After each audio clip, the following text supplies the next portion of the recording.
So sometimes moving is difficult, especially in our old age. Every day of my life. Like when we're trying to walk in straight lines or walk downstairs or Walk next to a child that doesn't know what a straight line oh is. my gosh, walking in an airport. So Connor looks like this. we're walking in the airport the other day and Connor steps in front of me and I trip over him and I almost like Demolish him. murder my child like in the middle of the airport. He's like simultaneously falling and trying to grab him my and like stabilize Connor and himself, and it was bad. I had to become a ninja all of a sudden. It was It terrible. didn't look very ninja-like. What's crazy is like you're definitely the most clumsy one. Oh, definitely. The both of us, but I have more falling stories. It's true. Than you have. I mean, I fell for you, Oh my gosh. and I'm still falling for you every day, baby. So sweet. Jessica yeah. said gross. I think maybe my worst fall ever. I was in New Orleans. I hate New Orleans, by the way. I wasn't there, but this is an epic story. This is one of the reasons. I was in New Orleans. We were working on a mission trip, and we're working in this school that had been shut down because of Hurricane Katrina. And this, inner city school or whatever, and we're working and getting them ready for the school year and doing like some just general cleaning and separating supplies. This is actually, if you guys remember Hannah that was on our podcast, or some of y'all know Hannah, this is, I think, the first time I met Hannah. Probably so. And so me and Hannah and one of our other friends were working on separating some school supplies and things like that and getting them ready for kids for school. And I had to use the restroom. So the restroom was like upstairs, around the corner, over the river, through the woods, all the things, right? So we go in the bathroom, and I wasn't in there very long. I mean, it wasn't a short visit, but it wasn't a long visit. I come out of the bathroom, and the hallway is flooded. I guess because they were like cleaning the floor, mopping or something, but there was water standing in the hallway with soap. So I see it, and I'm like, well, crap. And so I take off walking through the hallway, and it's slippery, like ice. And I did like full out, as you would see on the movies, feet out from under me. I'm the only one in this hallway. The only one. I'm walking, feet go out from under me. I fall straight on my butt. Water splashes everywhere.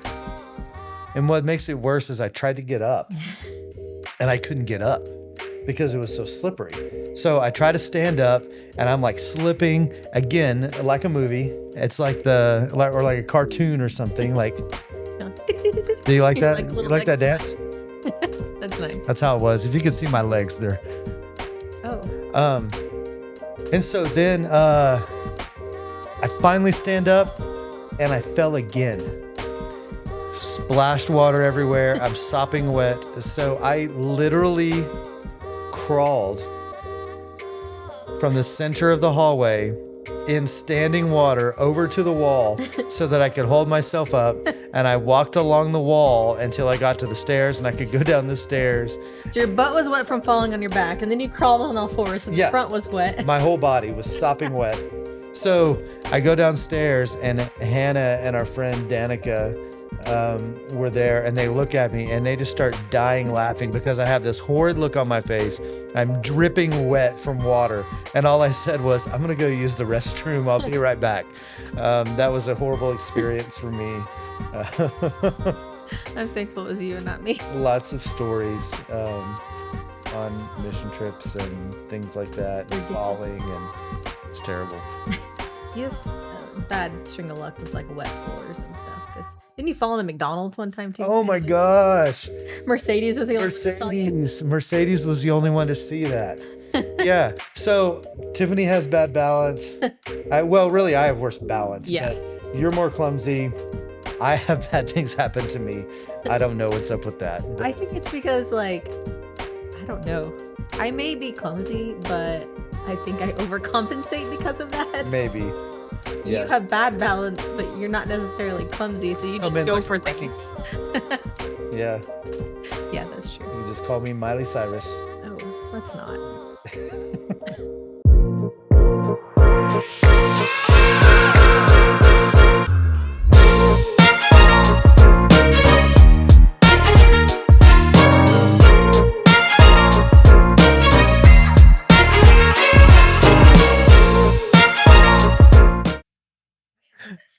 Welcome to the Doing Life Together podcast, where we talk about biffing it, where we Biffing, falling, and failing. wrecking balls. Nope.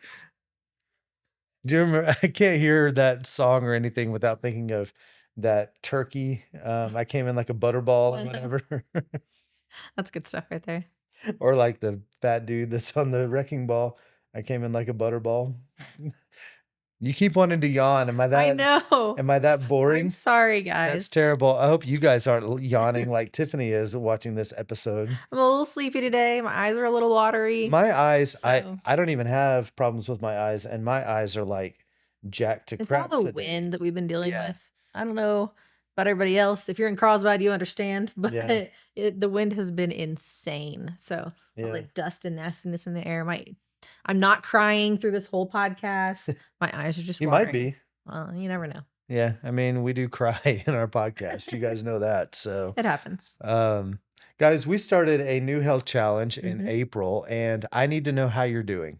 How are you doing with the April health challenge? We changed a couple of things in April. If Mhm. you are aware, we are focused on reading the Gospels in our Bible reading. We've got Easter in just a couple of weeks. And so we're leading up to that by reading the Gospels. We're still journaling, but one of the things that we added to our journaling is journaling our worship time, Right. which is not just that you got in your car and you sang the new Sons of Sunday song or, Elevation Worship song.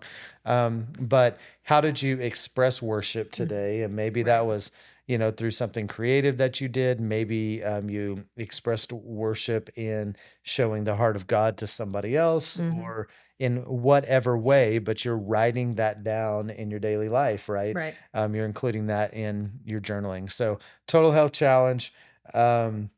Make sure that you're jumping on that. Yep. And don't grow weary. We're getting into summer, Mhm. and I hope that you have closer to that summer bod than you had in January. Working on it. But we are definitely working on it. So I hate all that stuff, you guys. But it's been good. Mhm. And I have to say, like these last couple months have been a little bit of a roller coaster. But that's okay, because even sometimes when you have a goal and an objective, if you fail in that, Mhm. you pick yourself up, you evaluate, and you move forward. Right. You don't just throw it all out the window. Right. Right. That's where we get in trouble is, you're going to have those busy times. You're going to have, a trip that you go on that throws you out of your Yeah. routine or whatever. And that's part of our problem is we've been traveling Yes. a lot. Yes. A lot. And it's hard when you're out of your routine to kind of keep those goals and things in the forefront. It's not that it can't be done, Right. but often they seem to kind of fall to the background during that Right. time. And so what do you do with that? Do you just say, I can't do this? Or do you say, okay, you know what? Like I slacked last week while we were gone, but we're back and we're getting back on it. And we're back. Or if, Sunday we binge out and have things we shouldn't have and, go crazy. Yeah. And it's not on Monday. Oh, well, it's pointless. I may as well not even try. It's okay. Like I didn't do great yesterday, but it's a new day and I have goals. And so I'm going to work towards those goals. Right. Right. Yeah. And some of the exercise actually, like as we're getting to summer, some of the exercise is changing too, which I was thinking the other day, we need to go play pickleball. Yes. We haven't done that. Now that it's getting warmer. Jasmine and I think that we want to play racquetball.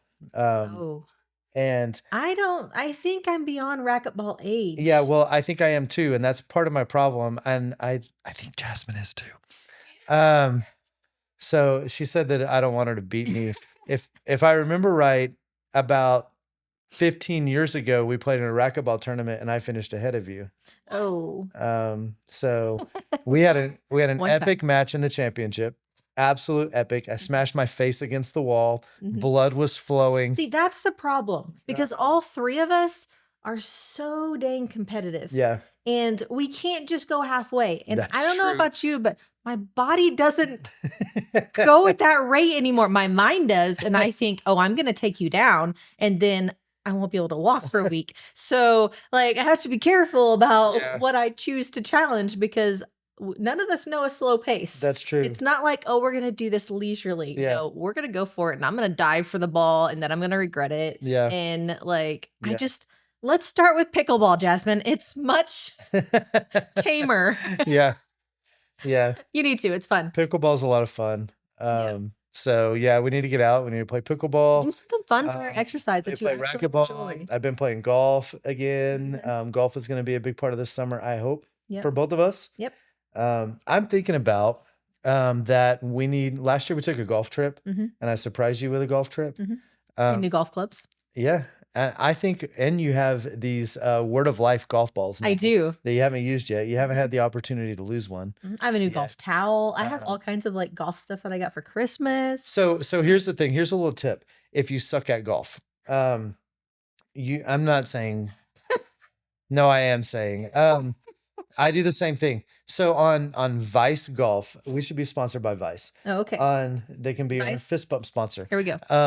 On Vice Golf, you can get custom golf balls for pretty cheap. I mean, they're a little more expensive than buying the regular golf balls. So I bought a whole bunch of Word of Life golf balls, and I bought Tiffany some Word of Life ones that are pink. And they say Word of Life Church on them. I figure if I'm going to lose golf balls on the golf course, Which you are. then I may as well lose golf balls that advertise our church. So when somebody else picks them up, they'd be like, oh, Word of Life. Order you some golf balls that say like Jesus loves you or something like that, because when you're going to lose that golf ball, because you are going to lose that golf ball, you can be sharing the love of Jesus. Then you're also being evangelistic when you go play golf. There you go. And you also can say, I lost this golf ball so that somebody can know that God loves them. There you go. So you're There was really purpose behind that terrible shot. you're doing the world a service by When you shank it. yeah, by spraying the golf ball all over the golf course. So anyway, this is my this is my justification. They also have those stamps. I don't know how good they work. I don't know either. Like you see ads for them all the time. Yeah, But little permanent stamps that you can order with like custom things, and you can stamp your golf ball. that's Maybe true. a little more economical than buying custom golf balls. Yeah. Oh. Yeah, but they're really not that expensive. No, they're really to buy not. the golf balls. So No. Tiffany got a whole box of them. I thought that maybe, or a whole case of them. It's like 96 golf balls or something. I thought we could get a couple rounds in. You lose more balls than I do. That's because because the thing is, I don't have distance. yeah. So even when I shank And I crush it, baby. it's not too far I off. don't. But when you shank it, it's like, I don't know. It's a gone. hole somewhere. Like it's just there's no hope in I'm looking not a for player. it. I just crush It's a lot. just drop another one down and hit another one. But for me, I don't hit it that far. But I also hit a lot straighter than you do. It just takes me 4 times as many shots to get to the hole. Towards the end of the year, I was straightening out my shot. You were. And yeah, so I did good in that last time we played because we played a full course, and I don't have the stamina for like 18 holes. Generally, like yeah, 12 holes or so. I'm like, I'm now the rider in the vehicle. yeah. I'm just a little cart girl. You're a very cute golf Oh, thanks. cart girl. I did very well. Like I the can't first word- 9 holes, I hadn't lost a ball, and I said it. Shouldn't have let it come out of my mouth, but I was like, I haven't even lost a ball yet. I swear it was the next hole. I lost like 3, and I was like, I'm done. Like it's time to ride in the cart. Yeah. So I think the moral of this story is find you something that you enjoy doing. Yes. Go out. The weather's nice. Total health challenge, and that's part of it. So that's your exercise. You're being active. All of those things. I even went and bought this sweet Viore like zip up because it makes me feel athletic. Oh. Athletic. I dig it. Thank you. I'm better at buying things than doing things. That doesn't work. Anyway, I can look the part. That's terrible. So we're talking today about failing forward and what do we do like when we're following our purpose in life and things just aren't going well or we're failing. I don't know if anybody can relate to any of that, but it's something that I can definitely relate to, that you're doing something, it's just not going well. And I think that a big part of everything that we do should be, we go out, we do our best, and then we take a time of evaluation to say, how did it go? How could we be better? And as we do that, then we're always moving forward at a rate of excellence. Mm-hmm. Um, there will always be people that can do things better than you can do, but as long as we are doing our best and then doing what it takes to make our best better. Right. And I believe that when you offer that to God Mm-hmm. and you offer your best, then I call it your natural ability that God gave you and then your anointed natural ability, Mm-hmm. because he takes your natural ability and he levels it up. Mm-hmm. And then when you come to the end of you, and then you've got your anointed natural ability where God levels you up, and then there's those situations where you need just a little bit more, Mm-hmm. then he comes in with his supernatural. And that's beyond anything that you could possibly do with your help or with his help. And it just takes you completely out of the equation. Right. And it's 100% God. Right. But you only get that supernatural. You only tap into that supernatural whenever you've reached the end of you, Mm-hmm. whenever you've allowed his anointing to take over. And then he puts you in a situation where you need just a little bit more. Mm-hmm. And he supernaturally increases that ability in that moment. Right. But I think that we're responsible for getting to the end of us. Yes. And we're not to the end of us as long as we're lazy. We're not to the end of us as long as we refuse to learn, as we refuse to grow. Or refuse to act. That's right. So many times Yeah. people are afraid of failing. And so it paralyzes you to where you're totally on camera when you leaned in. Sorry, distracting me. All of a sudden the camera was on me. You guys, I and hate your head comes technology. over. I hate technology today. Jasmine was jumping around cameras trying to make it work. No, but Oh my! Oh, yes, there. Yeah. Hi, baby. Thanks for coming to visit. Yeah. My camera lands. Yeah, that's fine. Just keep it on both of us.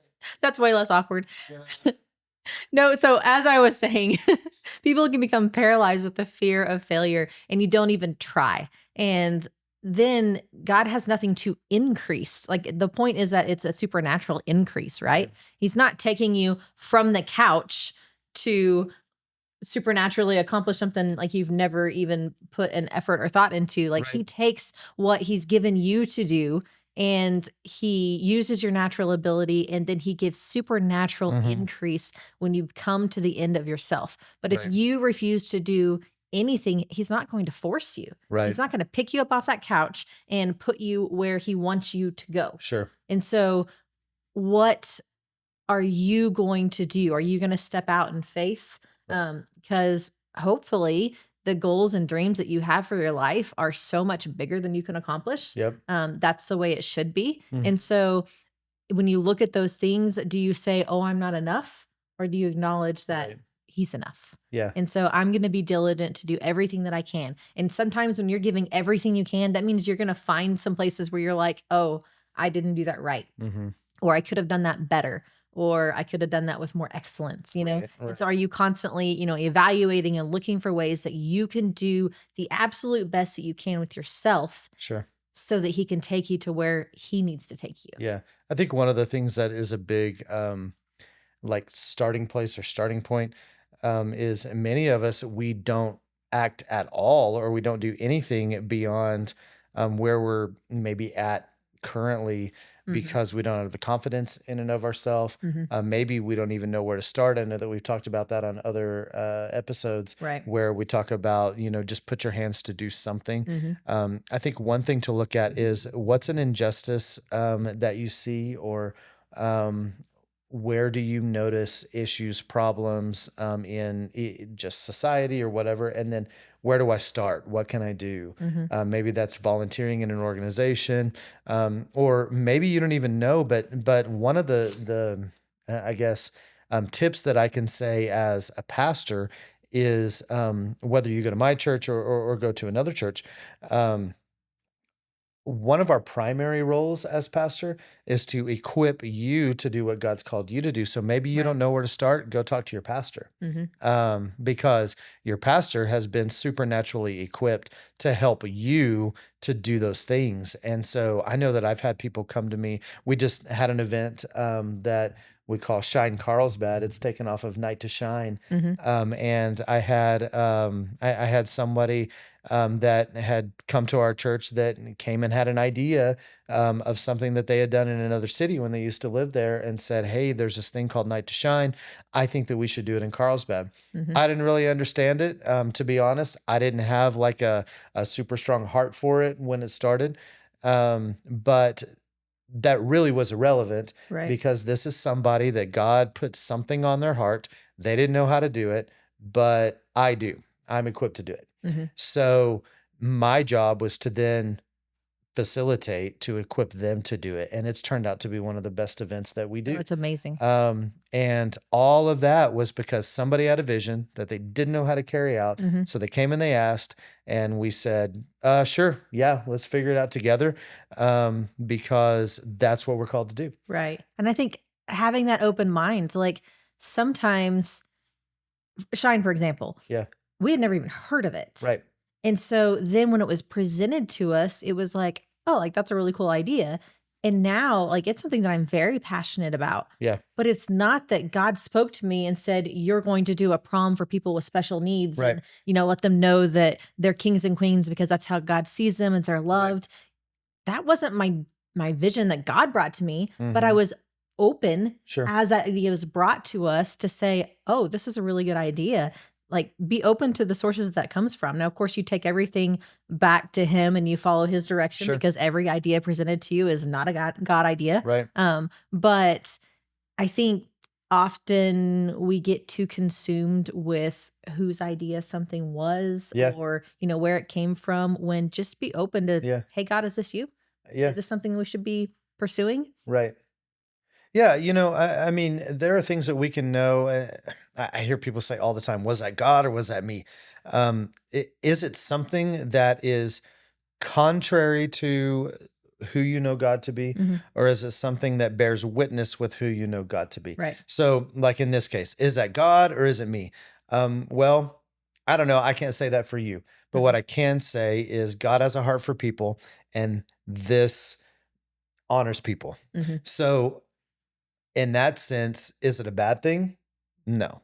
Right. Um, so I mean, yes, you got to look into, is this what I need to be doing in this season? Is it going to be stretching me? Is it going to rob me of my rest? I mean, Right. there's some things, Well, and I'm and not what trying to else has God complicate called it. you to do? Right. And so does it go along with that vision that God's Right. given you, or does it pull you away from what you know God's told you to do? Right. Because I think that's sometimes where it can get kind of murky of, oh, this is a great idea, Yeah. but God's told me to do this specifically. Right. And if I say yes to this good thing, is it going to take me away from what Yeah.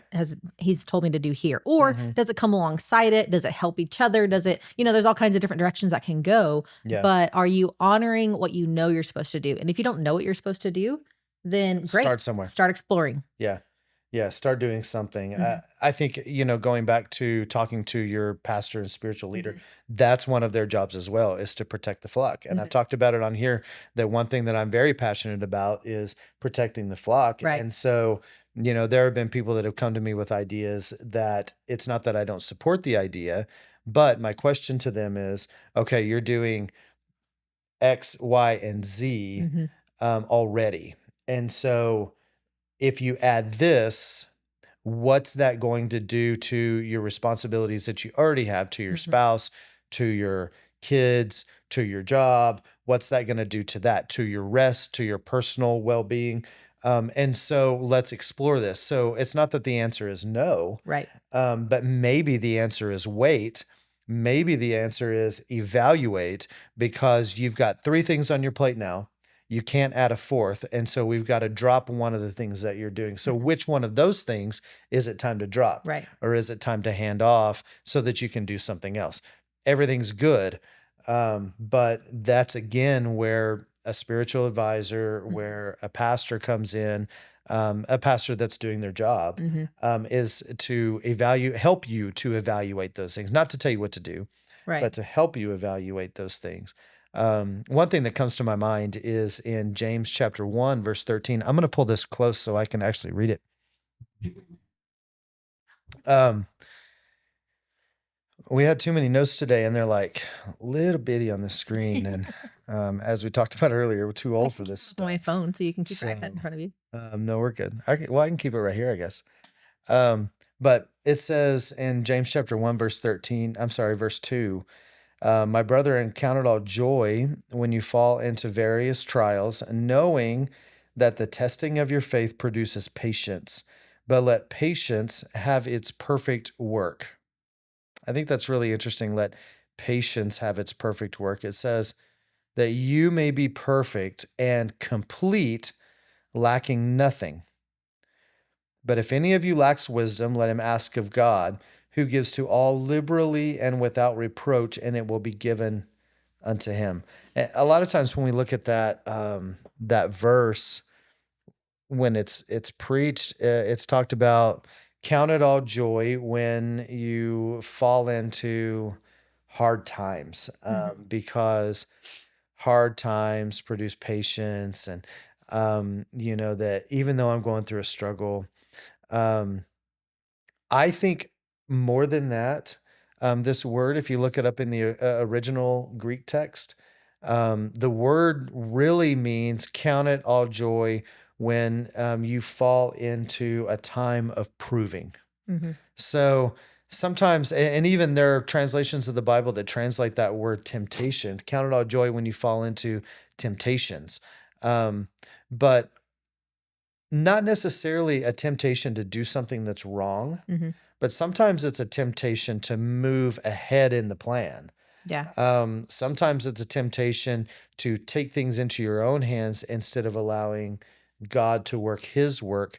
Um, I believe that where it's talking about this can be God saying, I need you to prove yourself here so that I can take you here. Mm-hmm. Count it all joy because it's the proving ground where you're at right now. It's the season that you're in right now. We're taking every season as a setup for the next season. Mm-hmm. In every season, I count it joy because it's in the proving time that it produces patience in me. Mm-hmm. And I'm allowing patience to do its perfect work so that in the next season, I'm complete Right. and I don't lack anything. See, if I jump ahead in the plan, if I take things into my own hands, if I think that I know better, if I want to get ahead of what God's doing and I'm not patient, then I move into a season without a skill that I need Mm-hmm. from the last season, and I'm not complete. I'm not lacking nothing, as it says. I'm lacking something that I needed from the previous season. Right. And you may say, well, the scripture says, even in the same chapter, that let no one say, when I'm tempted of God. And it seems in our English language that those are the same word, but it's a different Greek word. Mm-hmm. So in verse 13, it does say, let no one say when he is tempted that I'm tempted of God, because God cannot be tempted with evil, nor does he tempt anyone. That word doesn't mean proving. That word means scrutinize and criticize. Yes. So God's not the one that's scrutinizing and criticizing you, but God may ask you to prove it. Mm-hmm. God may ask you to take time to prove yourself. He may say, I've got to prove some things in you. Mm-hmm. I've got to approve some things in you. Right. I've got to set you up for this next season. Don't grow weary in your well-doing, right? Mm-hmm. Let no one say that when I'm tempted or scrutinized, I'm tempted of God, because God cannot tempt with evil, nor does he tempt anyone. But each of us are scrutinized or tempted when we're drawn away by our own desires. Again, not his way. Mm-hmm. We're scrutinized. We face that pressure. Remember, God's not a God of pressure, he's a God of rest. Right. So we are pressured when we're drawn away by our own desire. It's when my way got in the way of his, Mm-hmm. right? I'm drawn away by my own desire and enticed. And when that desire has conceived, it gives birth to sin, which is what? Anytime that we're not in faith. Right. How did this start? Knowing that your proving time is the proving of your faith, and it produces patience. But if you're not moving of faith, Mm-hmm. then that desire makes you step outside of faith. Mm-hmm. And if you're stepping outside of faith, whatever's not of faith is sin. It gives birth to sin. And when sin is full grown, it always gives birth to death or destruction in every area Right. of your life. Right. So that's the difference in the two temptations. There's the temptation from the world or the enemy is to pull you towards death, right? Yeah. But that temptation improving from God is saying, I know what's next for you. Yes. But you can't get there with the skills that you have now. So good. So I need to develop in you some Yes. things. Well, how do you develop those skills? Well, sometimes it's through going through things that maybe feel like trials, but through that, God is teaching you how to respond, how to build that patience, how to build that perseverance. Yep. You know, I know every time that we've come into a season, it seems like there's a whole lot of opposition. Mm-hmm. It's followed by breakthrough or new opportunity. And then we get into that season and we're like, oh, well, guess what? There's still more opposition in every season that we go into. Yes. And every place that God takes us, it just seems like there's more and more opposition. Well, I believe Yep. that's strategic from the enemy. Right. But we're better prepared to face that. And so even though the opposition may grow, our endurance and our strength has grown Yes. to meet and beat what comes against us. And so, you know, God is not looking at you saying, oh, I'm going to make you suffer, Yeah. right? He's saying, oh, the places I'm going to take you. Yeah. But to take you there, you're just not quite equipped yet. And so I'm going to equip you. And so when these things come, I'm going to teach you how to handle those and how to move past those and through those and grow in the process. And so instead of it leading to that death and that separation, it's leading you closer to him because it's teaching you how to be more like him. I mean, Right. Jesus was met with great opposition, right? Mhm. But Yeah. look at what he was able to do. And Right. so that same spirit lives in us, right? Yes. Amen. He's teaching us how to live and operate with excellence Mhm. in every season. Yeah. This morning I was reading in Daniel and I don't think I have the scripture actually here, but it was in chapter 6. It said that Daniel rose above the rest because there was an excellent spirit in him. That same spirit is in us, right? Right. We should rise above the rest. And that is not only in our skill, but in our love and in our patience and in our kindness and all Yep. these other things, right? We have that excellent spirit in us. And so are we moving through this season with as much excellence as we can possibly portray and consume, right? And so that's preparing us to go into the next season because that next season is going to require greater excellence. Yes. And you want to go there, it's worth it, Right. but it can feel like a challenge to get Yes. there, right? Oh, 100%. I think that one of the things and one of the ways that we move into those places in our life is taking the previous season, we talked about it a minute ago, and evaluating that season, right? There's a fine line, and this is something that I've wrestled with in my own life. There's a fine line between being hard on yourself and condemning yourself for Absolutely. failures, and then evaluating for the purpose of excellence. And it's something that I have to watch as a creative, as a perfectionist, that it's never good enough for me. Right. But that's something that I've asked the help of the Lord in, that God, how can I see this to where I can push myself to be better, but not to the point where I get discouraged because I'm never good enough, right? And that's something that he can help you with. But I think that we have to remember that in every season we evaluate how we did. We make certain adjustments. Well, I do that with every event that we host. I do that just to be perfectly honest. I do it every Sunday afternoon, Right. or Sunday evening with the message that I just preached. I watch it back, and because I want to be the best communicator that I can be. And so how can I communicate more effectively? We'll talk about it and I'll say, I feel like I didn't communicate this very well, or man, I feel like I was really on point today.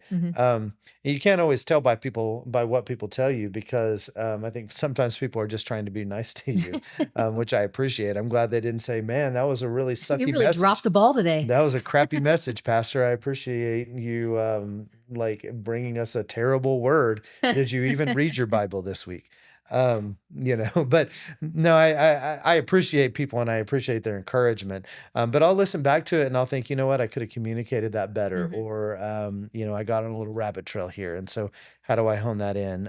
Or I really like this technique. I really like how I brought this, and so I need to do more of that. I need to put more Right. of that in, and I think those things are healthy. Yes. There's a It's difference between evaluating and scrutinizing, right? yes, yes. You're not trying to Well, just proving and yes, tempting, right? exactly. Yeah, Yeah. You're not trying to tear yourself down. It's right. how can I be better?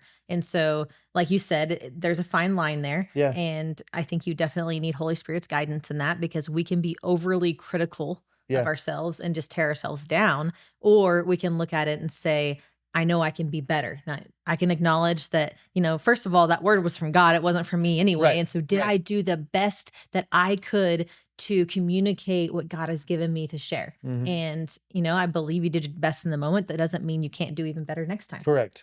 Yeah, and one thing that I've seen, if we're talking about preaching, I've changed the way over the years that I study.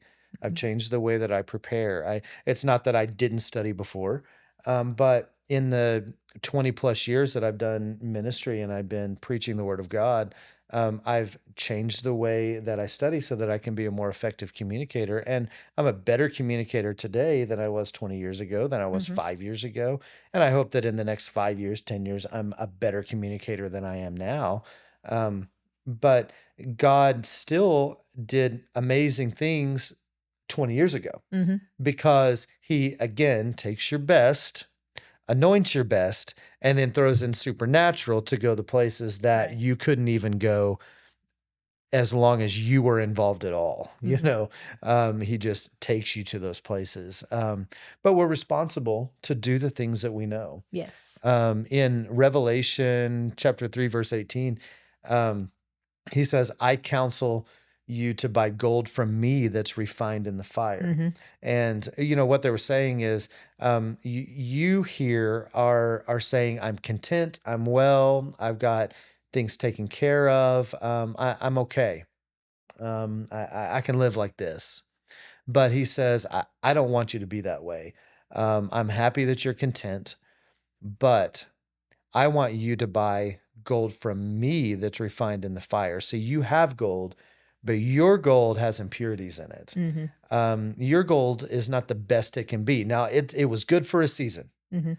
but don't get stuck in a rut where this season is the only place that you can go. God's called you to more, and the way we get more is we have to go through the fire. Mhm. Fire sucks. Yep. Fire hurts.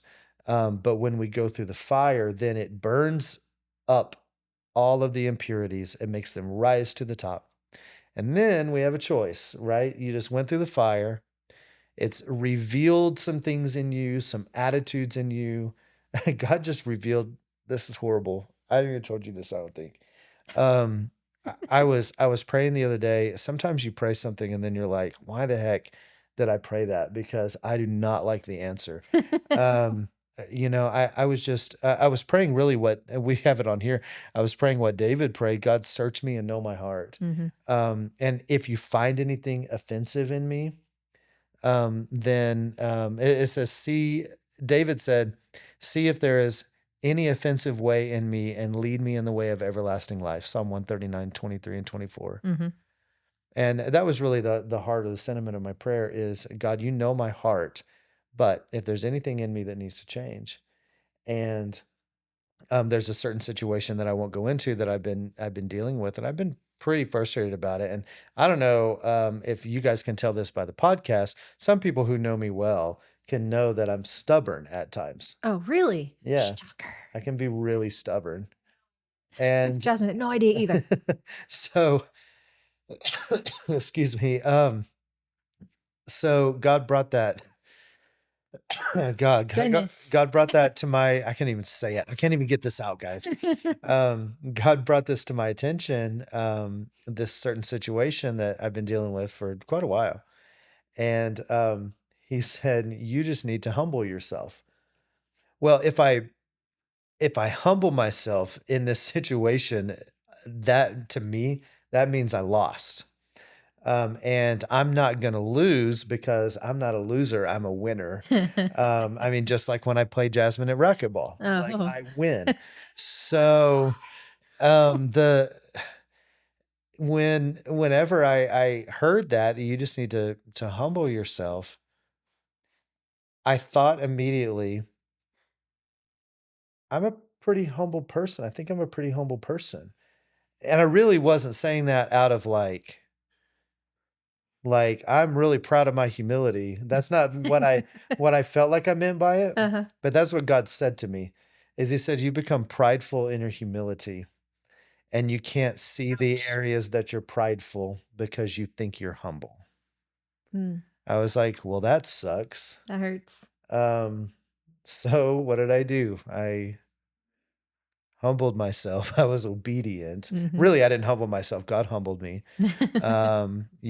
But I haven't seen I haven't seen this come to fruition yet, but I believe that I'm going to see breakthrough in this area, because I never really bothered to ask God about it. I just thought this is something I need to deal with, but it's just caused me frustration for a long time. Mhm. So God doesn't want me to be frustrated. Right. He doesn't want that pain in my life. He doesn't want that pressure point, in my life that's going to rob me of my rest. Mhm.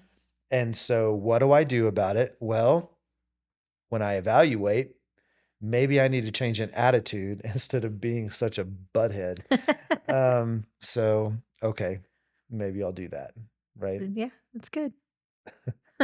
You have nothing else to say on that? I Yeah. I'm being respectful. No, I'm just kidding. No, I think it's good. It hurts when God humbles us like Yeah. that so much, but it's necessary. Yeah. It's the pain of the refining, right? And Right. either when you Yes. find those things that are being refined in the That's what I fire, was saying yeah. yeah, you That either stuck on. choose to scrape it off, Right. or you let the impurities stay and they'll just mix right back in. Yeah. And so what happens then? Well, then you have to go through the fire again, Yeah. so that the impurities will rise to the top and can be scraped off. Like, do you want to continue going through this process? Yeah. Or do you want to take care of it as soon as God brings it to your attention? And that way you can move forward from it. Right. Because he'll let you sit with it. He'll let you hold on to it Yeah. if that's what you want to do, but it's not. Right. You don't want that. You don't Yeah. want the consequences of that. Like it's not worth it. There's so many better things that he has for you, but until you deal with the impurities that he reveals, he's not going to move you forward Correct. into what's next. Right. So we have to constantly be evaluating and be willing to make the changes. It doesn't do any good to evaluate and then do nothing about it, right? That's Right. where that critical spirit comes in, right? Right. You can be critical, and all Yes. that does is say, here's a problem, but does nothing about it. Right. So instead, let's go with the solution that God's shown us and let's be better and Yeah. let's do life better Yeah. so that we can do more for him and with him. Because otherwise, you're going to grow stagnant where you're at. Constantly growing, Mhm. right? Constantly moving forward. The scripture says in Hebrews 12:1 and 2, it says, therefore, since we are surrounded by so great a cloud of witnesses, let us lay aside every weight and the sin that so easily ensnares us. We've been talking about that quite a bit in church. Mhm. And I think we've talked about it a little bit on the podcast too, but it says, let's lay aside the weight and the sin that so easily ensnare us. And we've talked a lot about the sin part. And that word, or that phrase, lay aside, literally means to brush off. Let's brush off the weight and the sin. We've talked a lot about the sin, that the sin doesn't control us, and we look to Jesus, the author and finisher of our faith. But what does the word weight mean? He's not just talking about brushing off sin, he's also talking about brushing off weight. Mhm. So the things that slow us down as we're moving, Mhm. the things that seem to be a hindrance to us as we're moving, some of those are self-inflicted, some of them aren't. Mhm. Some of them are just things that we won't let go of. That we've got a wall that's standing in between us that we built. Mhm.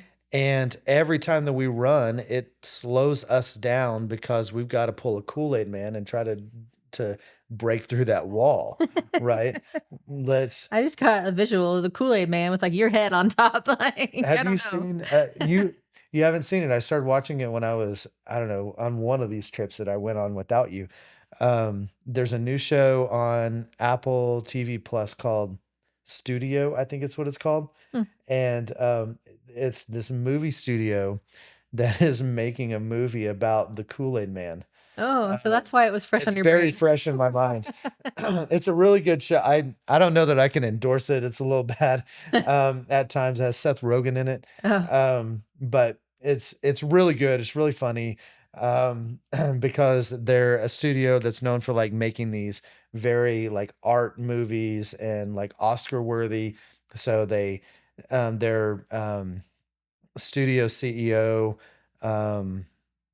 I can't remember, retires or gets fired or something. And anyway, they bring in Seth Rogen's character, but one of his stipulations is that the first movie he makes is about the Kool-Aid Man. So he's trying to figure out how to make an art movie that would win an Oscar about the Kool-Aid Man. that's a tall order. Anyway, so there's all that. And I don't even remember. We have this wall in front of us. We're having a Kool-Aid Man through it. What does the Kool-Aid Man say? Oh yeah. Oh my gosh. That's what you got to do. So Please don't ever do that again. you liked it. Nope. That's how I got Tiffany actually is I was like, I went up to her and I was like, hey, baby, you want to go out with me? And she said, yeah. I go, oh yeah. And then she said, I'll marry you right now. So No, I think it was more the Jars of Clay song. I was on this really good preaching roll that I started talking about Kool-Aid, and now we're here. So and that song was I want to fall in love. Yep. That was the worst singing. I want to fall. Short, funny story. We were at youth on a Wednesday night. I'm sitting there Did talking. we tell this already? I don't think so. I don't think we did. either. I was talking to our one of our youth pastors, Linda Scott, who has actually known Jason since he was a baby. Yeah. And known me since I was like 5. But we were sitting on a couch talking, and she was like, "So, Jason Shirley," and I was like, "What are you talking about?" She's like, "I hear you guys might be talking," and I was like, "I don't know. Like, we just kind of met. Like, we're not really anything." Yeah. And Jason walks by, gets on one knee and sings that line at the top of his lungs right in front of us. And Linda's going, see, told you. I was like, he's just being an idiot. Like, and he was. He didn't mean anything by it. I've never been an idiot in my life. Okay.